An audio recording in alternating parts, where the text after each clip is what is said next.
Hello বন্ধুরা, আজকে আমি সাইকেল নিয়ে চলে যাচ্ছি বাজারে। কি করতে?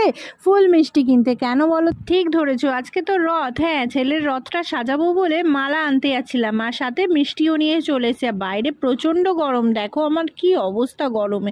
তো মালাটা নিয়ে নিয়েছি, চলো এবার যাওয়া যাক। পুরো একদম ঘেমে চান হয়ে গেছি। দেখো এই যে মিষ্টি মালা সব নিয়ে চলে এসেছি, আর ঘাম ঝরছে একদম গা থেকে।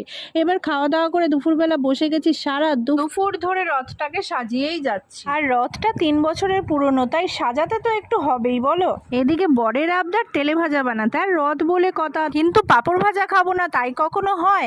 তাই আমিও পাঁপড় ভাজতে চলে গেলাম। এদিকে বাপ ছেলে দুজনে রথ টানতে বেরিয়ে গেল, সাথে আসার সময় আলুর চপ নিয়ে আসবে। ছেলে তো রাস্তায় কিছুতেই রথ টানবে না, দৌড়ে দৌড়ে চলে যাচ্ছে খালি পিছন দিকে। তো ওর বাবাই রথটাকে নিয়ে বাড়িতে চলে এলো। লাস্টে ঘরে এসে রথ টানছে। যাই হোক, আমরা তেলে ভাজা খাই, তোমরা কমেন্ট করো আর সাবস্ক্রাইব করো বড় ভিডিও দেখার জন্য। টাটা।